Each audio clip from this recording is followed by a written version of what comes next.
This episode is brought to you by Instant Impact. Instant Impact provides transformative talent solutions to small and mid-sized companies that are making between 30 and 500 hires each year. If your recruitment's giving you a headache, don't know where to start, then give the team at Instant Impact a call or visit www.instant-impact.com for more information. Hello and welcome to We Need to Talk About HR. I am your host, Felix Mitchell, and we've got a fantastic episode for you today. So I think the previous 2 years have people in HR leaders thinking almost obsessively, or dare I say, sort of panicked about all of this technology that's coming in, artificial intelligence. It's been right at the top of our list for so long. We've probably talked about it more than in the previous 2 decades combined. Our guest today is Daron Moore, and he's a talent development strategist who feels that it's particularly important that we don't lose that focus on human capabilities, even in this world that's going to be so shaped by technology. And we've got a really interesting conversation lined up for you today. Daron, welcome to the show. Thank you. I'm glad to be here, especially talking about stuff that we're passionate about. I appreciate the invite. Well, let's give listeners a bit of a feel for what perspective you're bringing to this conversation. Can you just give us a bit of a rundown of what you've done previous to the role that you're in right now and what you're doing in your current role? Yeah, absolutely. So I am, I guess, an HR savant, some would say, but I have experience everywhere from talent acquisition to upskilling and reskilling, onboarding, organizational development, anything that has to do with people I've done in the HR realm. I've done, most of my work has been in small tech startups, but I've also had work with Airbnb in the early days where I've got to travel the world and train and learn a lot about culture. I did take a lot from there to small mom and pop. Like I managed a daycare center for a while and helped with their talent acquisition program. So people is what I do. I'm grounded in the power of people. Most recently, I've been at a fintech firm and decided that going the route of corporate was a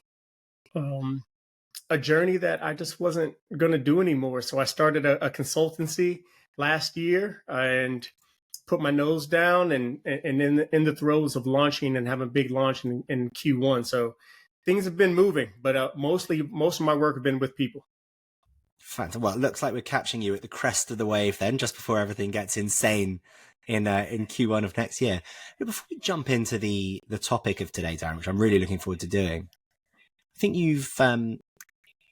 you're at this sort of crux in your career, in your journey, that I've really seen a lot of people leaders sort of exploring at the moment. It's been such a challenging few years, really ever since COVID.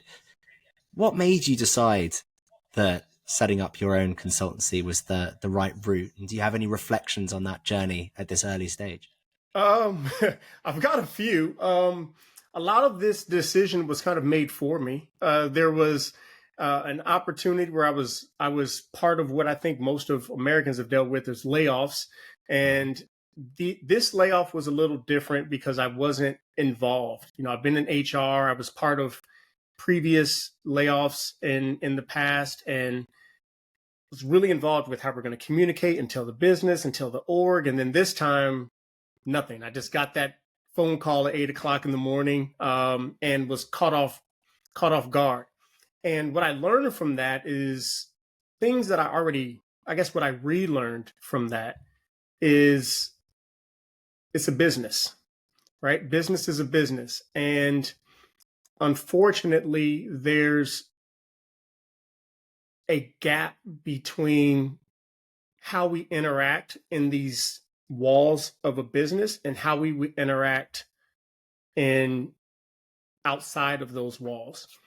And I decided that I didn't want to have that gap anymore. And the only way that I can ensure that gap didn't exist was to do my own thing. I had a lot of have and still do have a lot of great relationships that I was able to maintain, and I leverage those relationships differently than I would inside the doors of or the walls of an organization, and reached out and asked for help and did all the things that we want our people to do inside of an org to and did that outside of an organization, and it's kind of taken care of itself. I've been really, really fortunate to use the relationships, ask for help, partner with people to really create the future that I want with people that want the same things that I'm after. And that's the life that I'm going to live, and kind of standing on that and kind of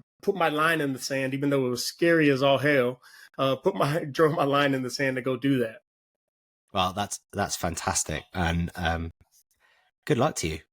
And just make sure I'm one of those people that you reach out to if you ever need anything from me, Daron. I will. I got you.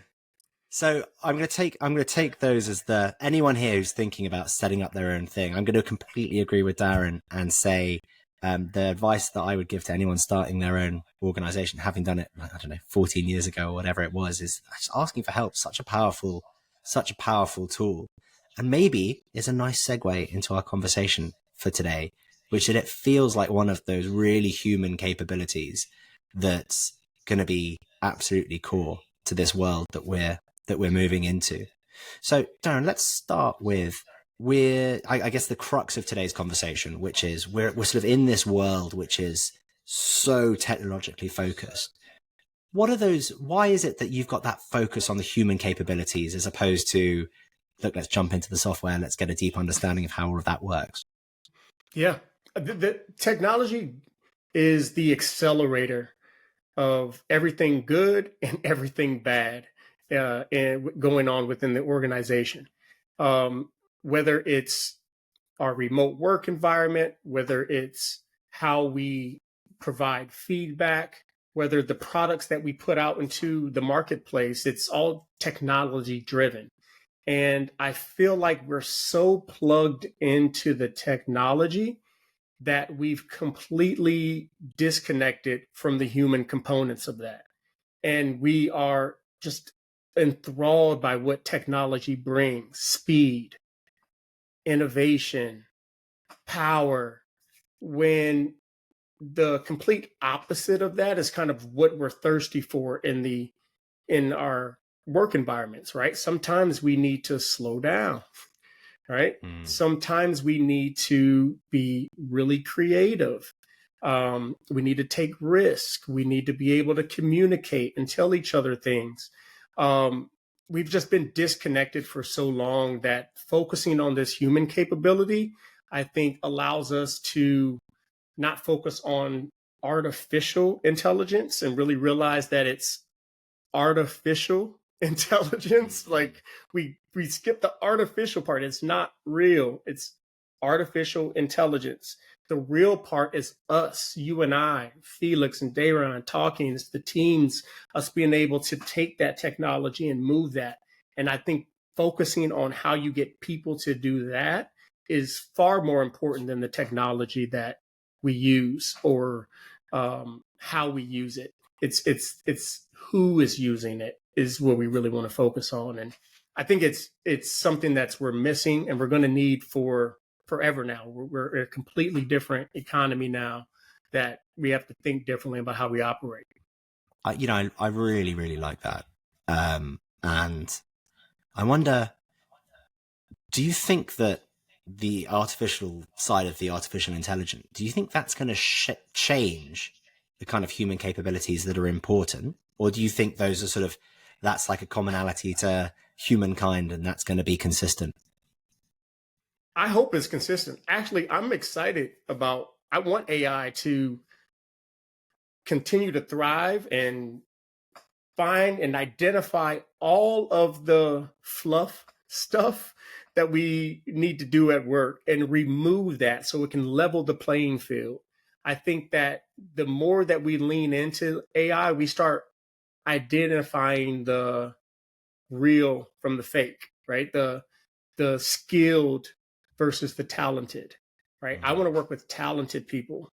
I'm not necessarily concerned about skills. Skills you can learn, but that talent is something that's a gift that you have. I want to see that. I want to see that show up. And we can do that probably a lot easier when technology takes all the other stuff out of the way.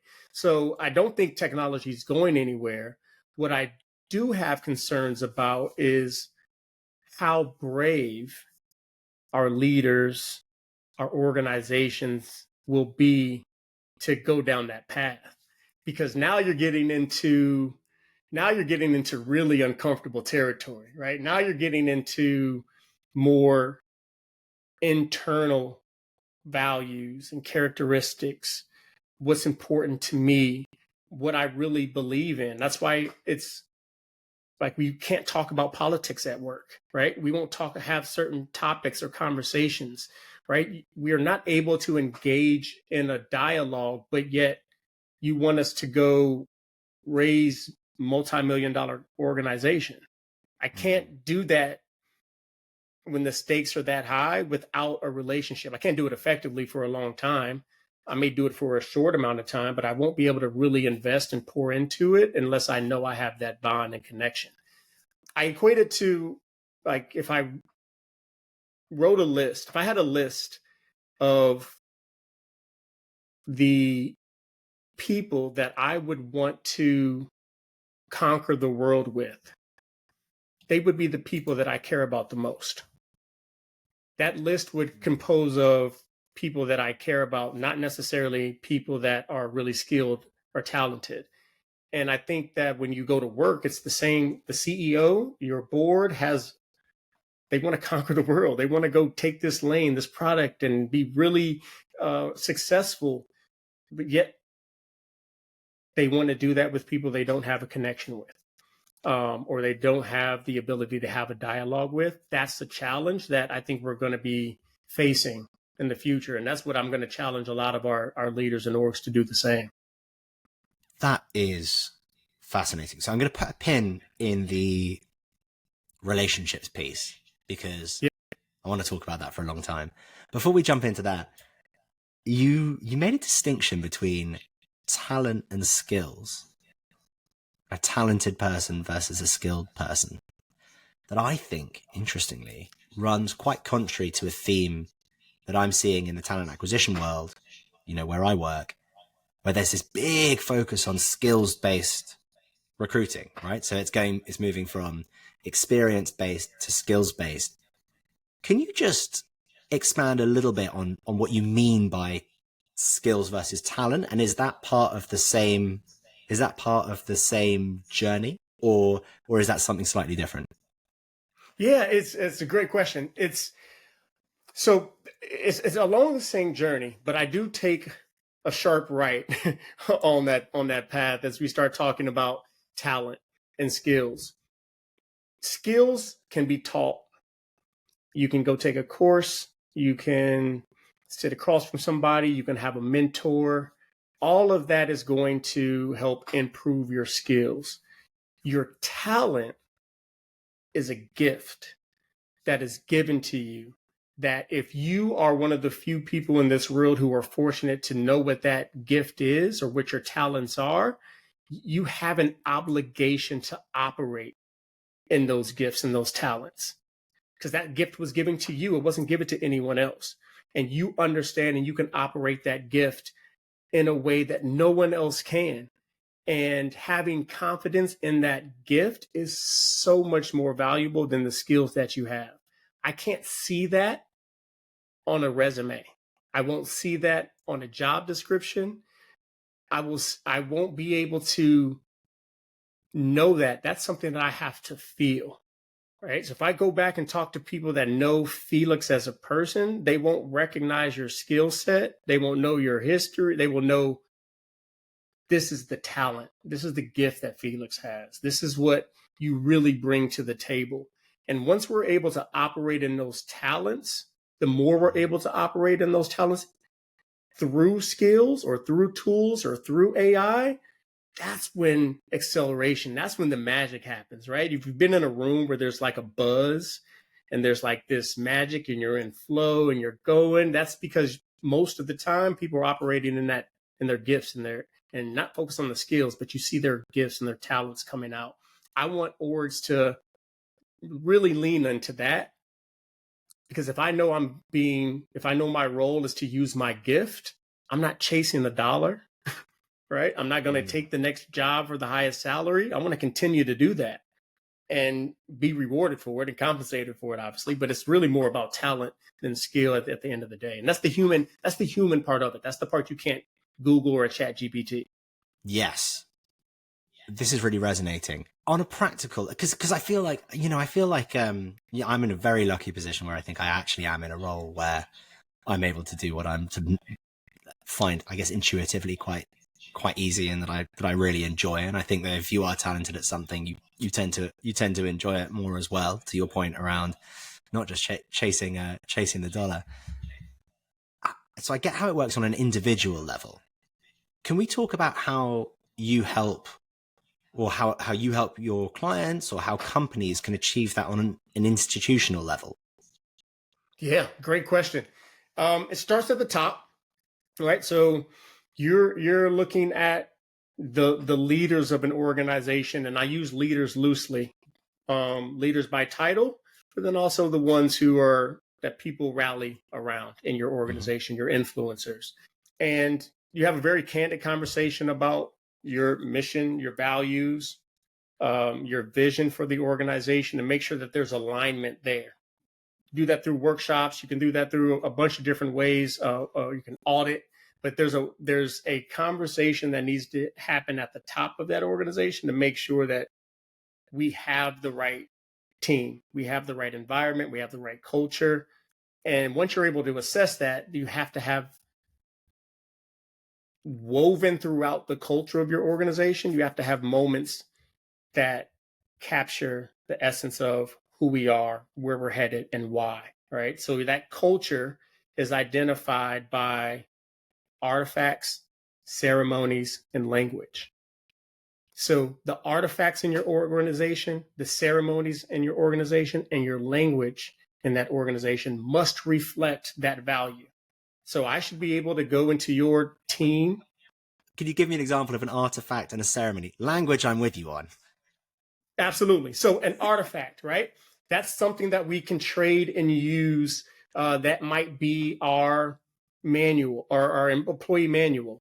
It could be our monthly, quarterly business review, right? It could be a performance evaluation. Anything that we're trading amongst each other to kind of communicate. It can be our internal communication, a newsletter, an email, something that we trade within our org. I can look at that and see if it reflects our vision, our mission, our values, right? Ceremonies, how we meet. What are our one-on-ones like? When we have a town hall, is everyone sitting on their hands? If I have a team meeting with my leaders, will people actually speak up and give their opinion? Are they afraid that they'll get slapped on the hand? What are those really like? And are they reflective of your org? If those three are in alignment, which very few organizations are, if they reflect what your mission, your values, and your vision is, that's step number one. And that group at the top will be able to have a very candid conversation. If that doesn't, how we make that change happen. That's really, really interesting. So let's move on then to relationships, because I'd imagine that plays a very important role in creating that kind of dynamic where people can play to their talent, to their strengths. Where do you think that, this is a bit of a broad brush question, so let me know if I need to zoom in on a little bit more. What do you think that people go wrong when they think about inter-work relationships and how they interact with people in the workplace? I think the first myth that we've been told is there's a separation between the two, the work life and at home balance. I think for many years of my life, my first name, I went by Daron professionally. When it's pronounced Daron with an invisible Y. And from 18 till about late 30s, I went by Daron because I was afraid of what Daron, that name, what it brought, what I was able to bring, what that might do in a professional setting. And it took years and years and years. And actually, the straw was someone else advocating for me. Then when I was afraid to advocate for myself in a work environment, that made me step back and say, right? So the relationship that I had with Michelle Street Matter, who is the person who asked me one day, what does your mom call you? And I said, Daron. She says, well, I'm calling you Daron. And from that moment on, she called me Daron in front of the CEO to the janitor. And she's like, people would ask, why would you not correct me? It's no big deal. And right, I lived that life. I wasn't separating. I was Daron at work, but it impacted everything else that I did outside of work, partially because I gave so much to that organization, but what I was giving wasn't really truly me. When I was able to really lean in and accept who I was and who I wanted to be, doors started to open. I got promoted. I had all these different speaking engagements. I started writing more, and things started to open up because I was able to live into that. You think the two were really closely linked? It was the complete catalyst of that. It was 100% the catalyst of it. And I know it because I lived it. I could feel it. Right? I didn't see I knew when I turned my Zoom meeting on that Daron had to be there. It was still cool, charismatic, charming, but it wasn't me, right? It was a different version of me. So I was going to say, to your point around language, if you're not using the right language for yourself, that's then going to change how you perceive yourself, how others perceive you. So I mean, it really certainly understand how making that change even on a sort of subconscious level might have made it easier to bring your real self to the workplace as well. Absolutely. And it allowed me to not want to make a separation between the two. So now I could tell my people leaders that, hey, I got to get out of here. I got to get my daughter. She's got a track meet. I got to go check out, and not feel like I needed to come up with something, or and having that reciprocated created a bond and an appreciation that I wouldn't trade for a bump in a salary or what have you. So it creates loyalty. It impacts retention. It impacts job satisfaction. Just the simple things of just being human, right? The things, the human capability parts of our roles. Now that is fantastic. So you're just bringing your authentic self to work, creating deeper relationships.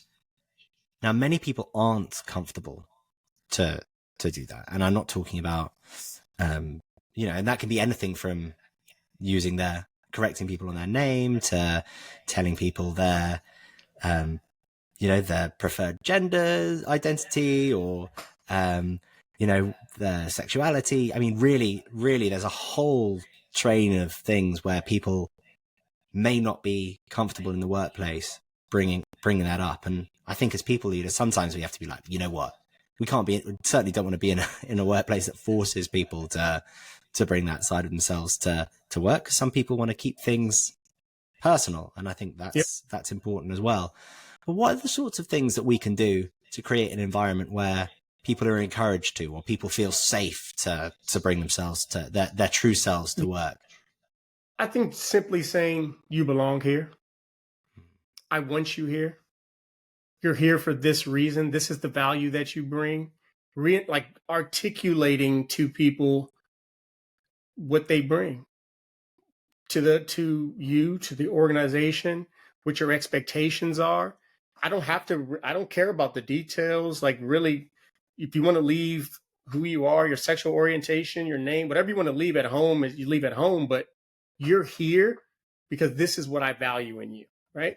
But that also means we also need to be able to say, this is what I want to challenge you on, right? This is what I would love you to work on to bring more value. That again, I'm not worried about orientation and the details. This is what I value. This is where you belong here. This is why I want you here. This is what you can do to continue to do that. that's just transparency, right? So transparency is a lot easier said than done. That if we're unwilling to be transparent, that's when we got to dig a little deeper. Why? Why are we not willing? Why do we not want to be honest and trustworthy? So we got to peel back a bunch of layers, but it ultimately is going to get to like understanding who you are and who you want to be. Yeah, I mean, I completely agree. We're in the middle of a big transparency push at the moment, Daron, and it's we're getting there. We're almost there. But there are just, it's not often, there's just a load of logistics because, you know, if you, let's say, I'll give you a sort of an example. We want to share our profit margin with our team. But in order to do that, there's a bunch of training that we want to make sure that the team has to make sure that they can understand what a healthy profit of a business of our size is, and if we're going into a break-even year, that's not something to break. You know, it's not necessarily something to freak out about. It might be something that we've planned. So it's one of these things that sounded like when our people and culture director came in, Louise, she was like, guys, you know, I really want to push to be a transparent organization. We're like, yeah, cool, sounds great. She was like, no, it's a whole thing. Like, let's sit down, let's really think about it. But we're getting there, and it's been a fantastically healthy process to go through as an organization, because when you know that everyone's gonna find everything out, just makes you question some of the things that maybe just exist because they've always been that way, and even in a small business like this. And what you learn about other people in that, when you're being transparent, what you learn about them is so profound. Like, you start learning like really who people are and how they operate and how they think and their thought process, you know, when you're just able to be transparent without any judgment. I think I saw another podcast of yours where we were talking about curiosity, right? And yeah, it's all in this idea of focusing is living in this curious state. But it's hard to do when you've got the quarter ending and you've got to hit these numbers, and, you know, the business part comes into it. Right. That's why it starts at the top, because you have to make a decision of, you know, what artifact, ceremony, and language we're going to use. When we start feeling ourselves going too far, focused off path, like, how do we redirect and get back? Because it's bound to happen. Right. It's going to happen over time. Well, I can't believe it. We're already at time. This has been such an interesting conversation. I really, really enjoyed sort of digging into, I mean, we went pretty wide reaching, everything from your new consultancy all the way through to how to build an organization through artifacts, ceremony, and language. I think it's really powerful to think about those three things. So thank you so much for coming on the show. I really, really enjoyed it, and good luck with the new consultancy. I appreciate it. Absolutely. Thanks so much, Felix.